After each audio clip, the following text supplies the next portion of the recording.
the Damon Runyon Theater.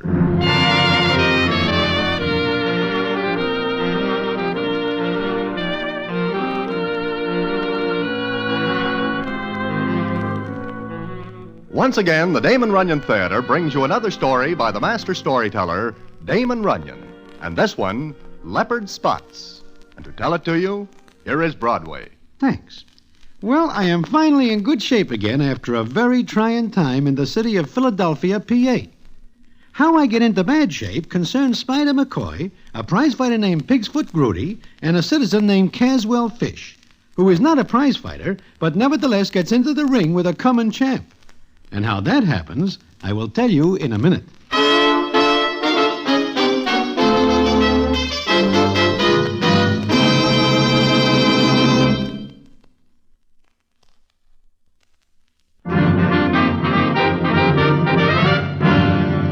And now back to the Damon Runyon Theater and the famous story, Leopard Spots.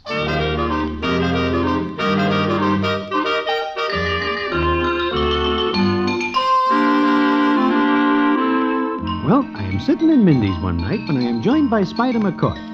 Now, Spider is a prize fight manager and also a good friend of mine. So when he joins me, I am glad to see him. And the scene is as follows. Hello, Broadway. Hello, Spider. What is the score? Well, I ain't counted it up yet. But I see you are doing nothing, so I come over. I am glad you do. Uh-huh. Say, how would you like to take a little run over to Philly, PA? Why? Well, as you know, I am the manager of Pigsfoot Grudy. Good old Pigsfoot. How are his eyes? Eyes? Eyes?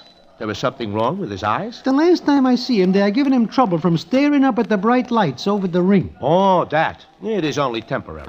It lasts only about 10 seconds. But what is this about Philly? I think maybe you would like to be Pigsfoot's second there. Who is he fighting? Chester Nubbs. Chester Nubbs? Spider, why do you not put old Pigsfoot into the ring against a platoon of Marines? Chester Nubbs needs one more match to warm up for his bout with the champ. He could not even work up a freezing temperature fighting Pigsfoot. I look at it this way. It takes Chester 2 or 3 rounds to get warmed up. Pigfoot's always good for 2 or 3 rounds. Then he gets careless. He has a glass jaw. And not a very good grade of glass.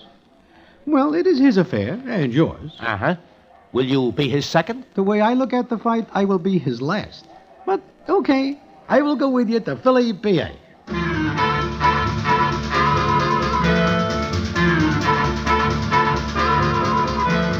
So, that is why I find myself in Philadelphia, PA, one night in May. Spider, Pigsfoot, and myself have a hotel room, and I am sitting there reading the evening paper. It is 2 days before the fight. Spider is out someplace, and Pigsfoot is just staring at the wall, which is his favorite occupation. Like I say, I am reading the paper, when all of a sudden I hear... Oh. Do you say something, Pigsfoot? You will have to speak plainer. Oh, Broadway, Pigsfoot, what is the matter? Oh, my stomach. It hurts awful. I think I am very sick. Oh, you better get over on the bed. Oh, come on.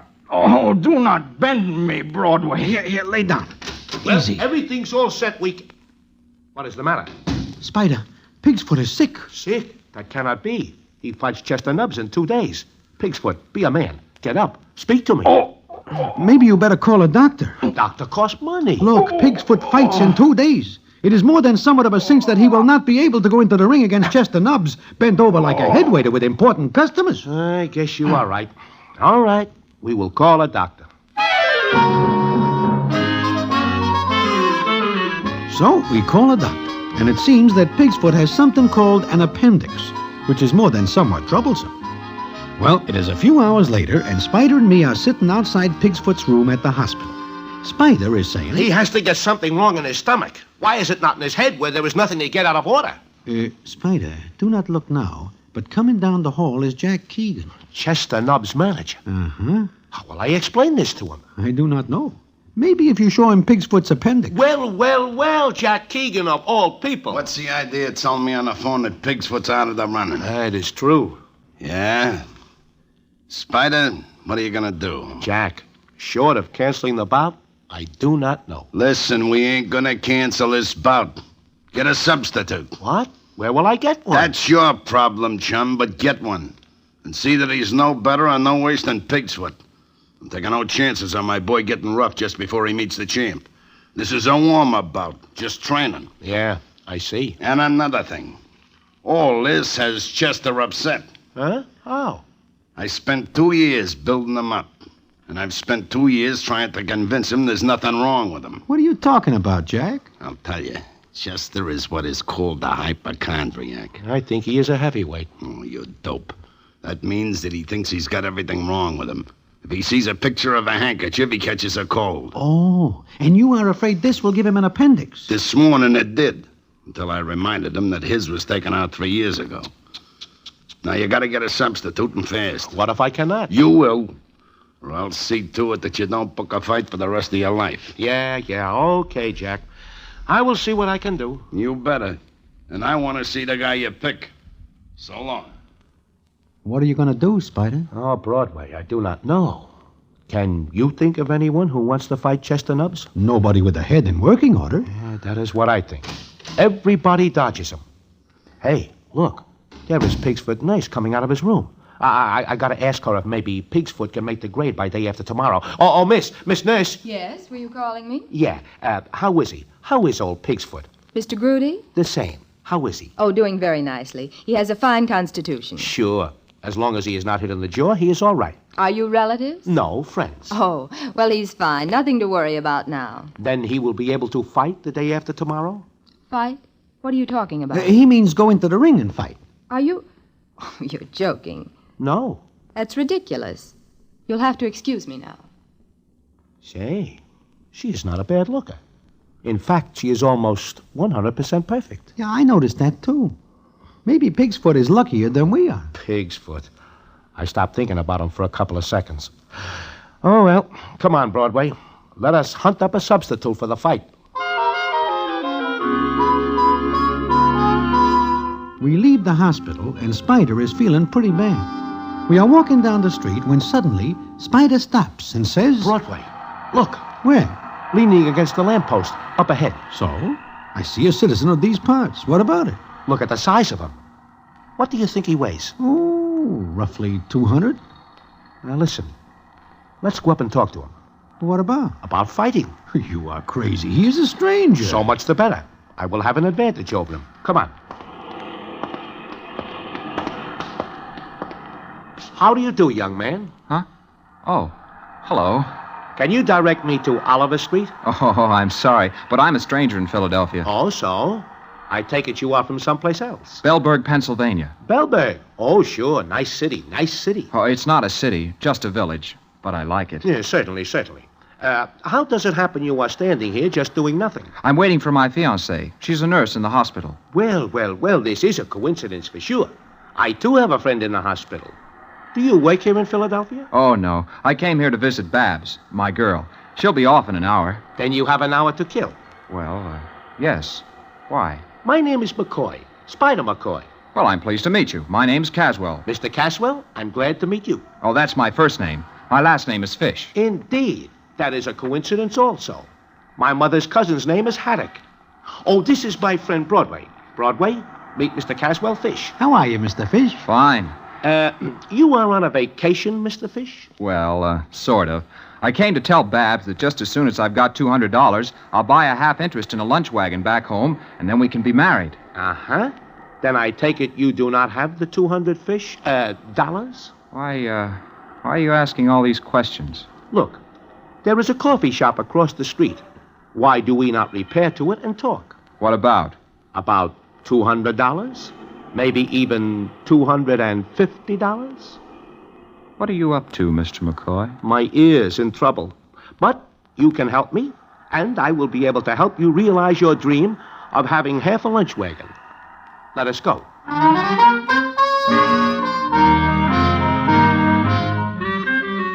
Now, there is nothing that Spider McCoy does better than talk. So it is no more than 15 minutes later, and he has got Caswell Fish talked into fighting Chester Nubbs.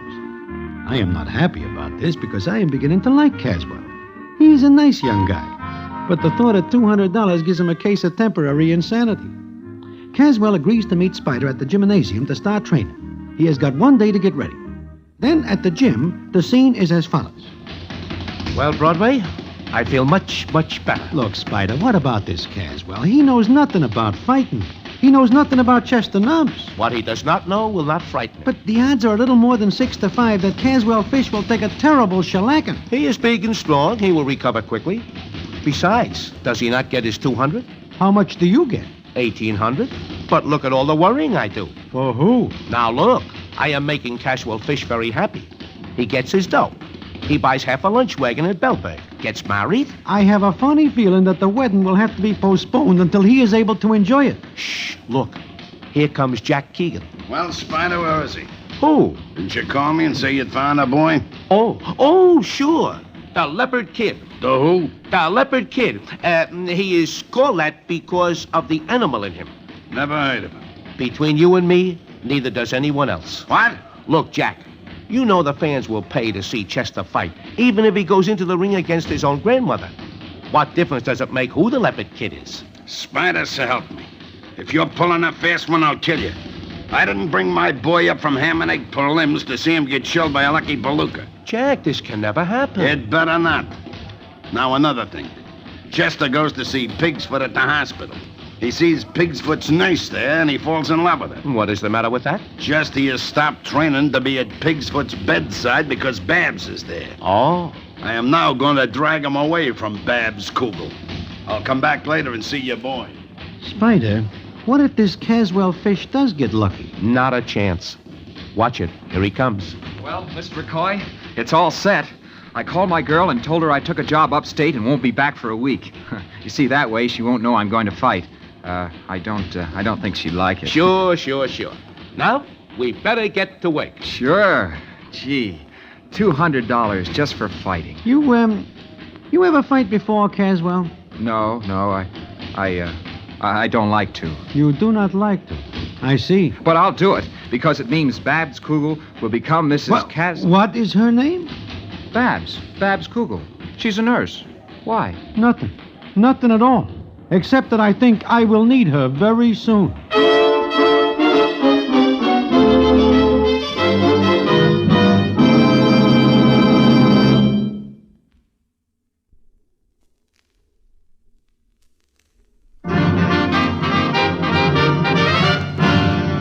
And now back to the Damon Runyon Theater and the famous story, Leopard Spots.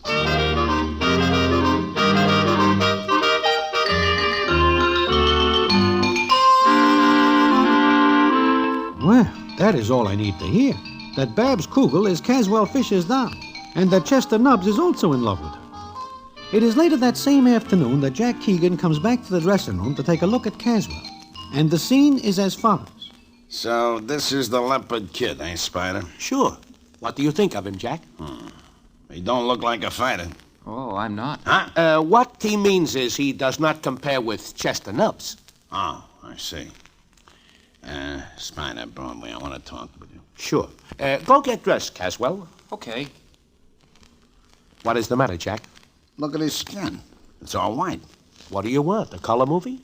If he goes in the ring with that white skin, the fight will look phony. Looks like he trained in a dark cellar. Jack, I can do nothing about his skin. Get a sun lamp, sit him under it, get him tanned up a little. Sun lamp? But that costs money. Look, Spider, do like I say.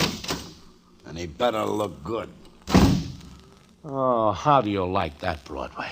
Now I got to make this guy look like a lifeguard. He is awful white. But I will not buy a sun lamp. Look, At what? iodine. What about it? There is lots of it here. And it is a brown color. I can give him a fine tan with it. You are figuring on painting him with iodine? It is cheaper that way. Come on.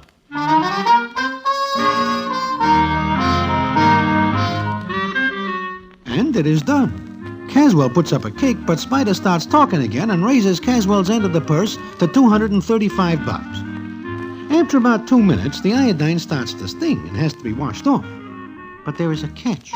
It comes off only in spots, and Caswell looks very peculiar indeed. But Spider is enthusiastic because he says this makes Caswell very picturesque and colorful and lives up to his name, the Leopard Kid. Well, it comes up the morning of the fight. Spider is out eating, and I am waiting in the dressing room at the gym when in walks Jack Keegan, and the scene is as follows. Where's Spider, Broadway? Here's eating. And the Leopard Kid? Getting into some trunks for a light workout. Uh-huh. They're There is something on your mind? There is. I'm worried. You are? Yeah. Broadway, if you and Spider trying to pull a surprise, don't. Jack, I promise you, there is nothing surprising about this except the fact that I do not go right back to New York. You can't. Huh? Why not? Last night I got to thinking. Spider is a pretty dodgy character. So I thought maybe he might have something up his sleeve. Like what, for instance? Like a double cross. Maybe this Leopard kid is very good. No. He might be. So, I got a couple of friends of mine to keep an eye on, both of you. Oh. Yeah. Also, Chester is top-heavy over this Kugel doll, and he's bringing her to the fight tonight. What? Oh, no. Yeah. He wants to show what a fighter he is. I see. He plans to open up in the first round. Now, Chester is a slow starter, and it takes time for me to figure out the other boy's style and give Chester a plan. So? So, if Chester loses his head to look good in front of that doll, and your boy gets in with a lucky punch, you see? I see. Why did he have to fall in love with that Kugel dame? This is a funny world. And a small one. Yeah.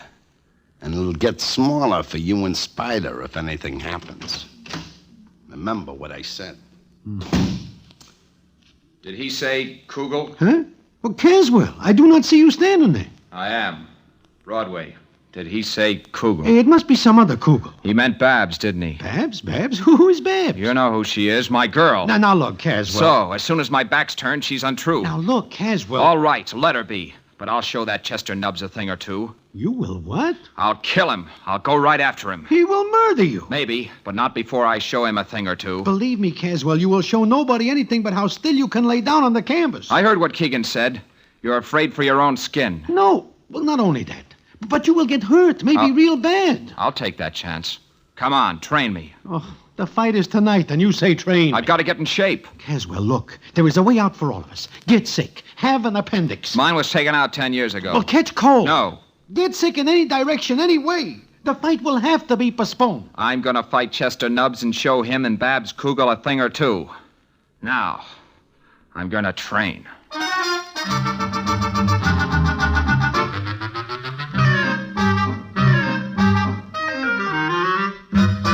There is nothing to it, but he trains. He has got about 10 hours before he gets into the ring with a guy whose left hook is dynamite and whose right cross is always rockabye. I feel sorry for Caswell, so I leave the gym and go to the hospital to see Miss Kugel, figuring maybe she is able to do something. What goes on is this. Just a minute.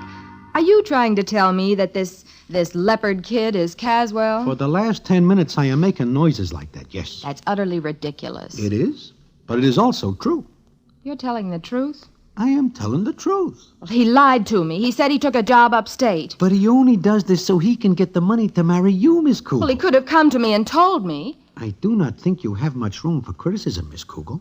Do you not run around with Chester Nubbs when you think Caswell is away?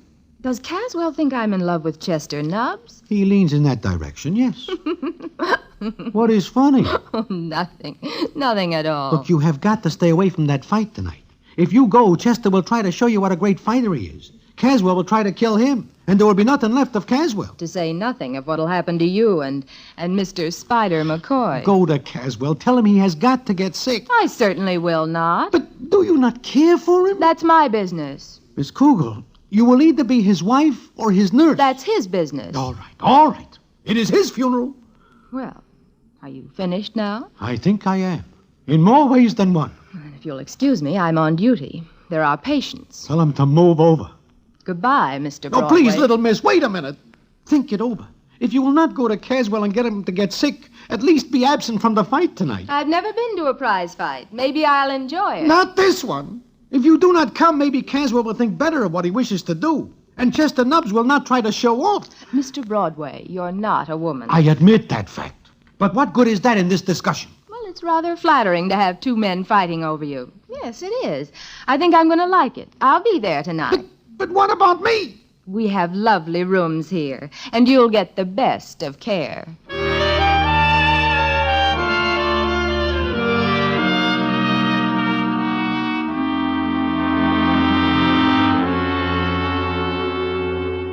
I do not like the way she says that, or the thought behind it. Well, the night comes on very fast. In fact, it is the shortest day I ever spent. There is nothing to do but go through with a fight, and I find myself in Caswell's corner at ringside. The place is packed with fans who are here to see Chester Nubbs do away with another opponent. Spider is very nervous, and so am I, because right back of us are two citizens who are not here for the fight. They watch us. Then the scene is as follows.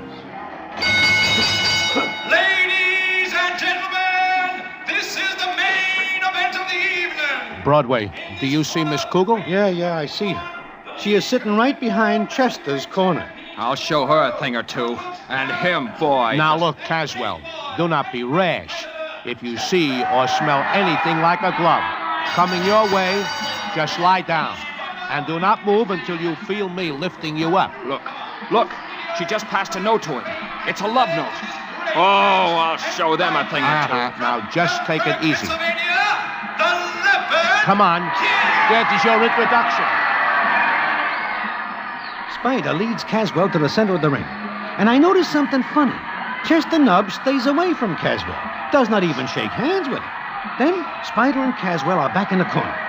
Pass him love notes right under my nose, will she? Oh, I'll show him a thing or two. Caswell, the best thing you could show tonight is some sense.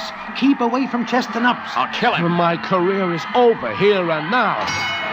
Remember, stay away from him, Lie Caswell. down quietly. Get some rest.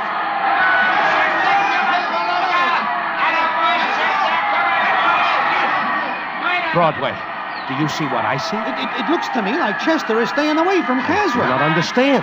He says he will kill him. Spider, look at Jack Keegan. Yeah, I see him. He is trying to show me a large pocket knife. I wonder why. I do not think he is trying to show it to you. Broadway, look at Chester. He looks like he's scared stiff. I see. But I wonder why.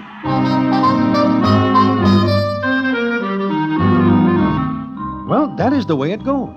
Chester Nubbs keeps away from Caswell, and Caswell chases him around the ring. The crowd applauds at first because they think Chester is showing how good he is. Then they realize that Caswell is chasing Chester. This goes on round after round. And it comes up the last round, and nobody hits anybody else. But the crowd is cheering Caswell for going after Chester. Then the fight is over, and we are in the corner. Why didn't you head him off when he came around this way? I want to kill him. Be quiet. They are going to announce the result. Ladies and gentlemen, the winner, the Leopard King. We win! We win! I finally managed to win them. Don't let him get out of the ring. I'll catch my breath and I'll kill him. Spider, do not look now. But those two citizens are coming over to us. Caswell, do I now put you in the ring and bring you fame and fortune? Huh? Why, sure. Look, those two guys coming at us. They wish to rough us up. They are mad. They are friends of Chester Nubbs. Oh, they are they? Well, I'll teach them a thing or two. Caswell! Caswell! Friends of his, huh? All right. Here's where I get even.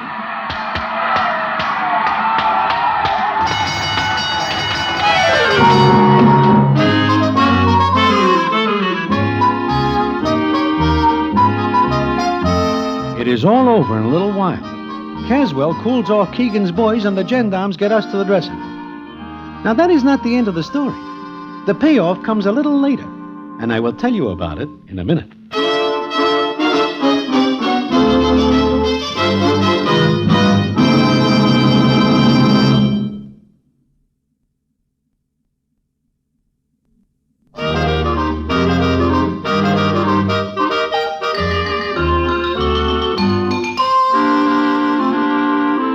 Well, like I say, we are in the dressing room. Spider is very happy because he thinks he has a coming champ.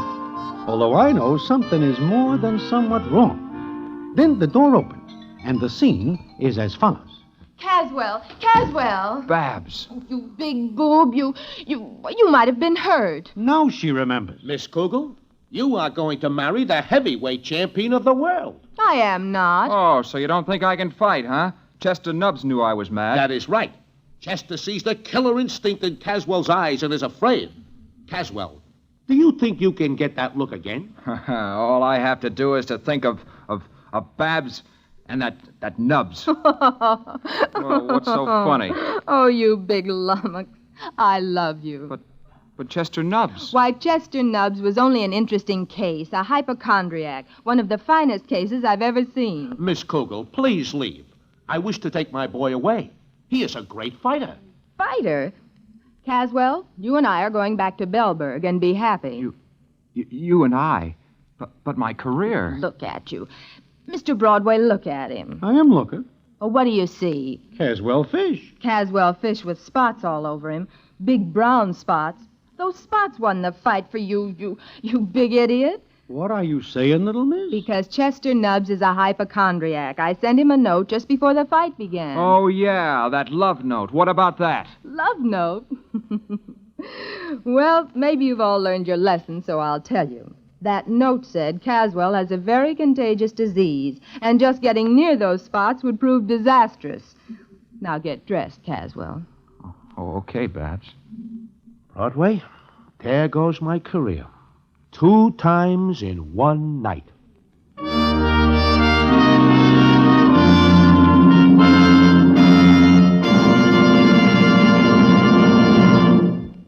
And so ends the famous Damon Runyon story, Leopard Spots.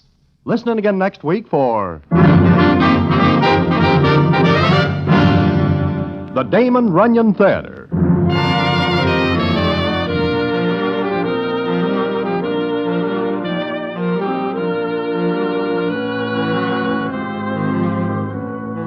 The Damon Runyon Theater, with John Brown as Broadway, is directed by Richard Sandville, and the story is adapted for radio by Russell Hughes.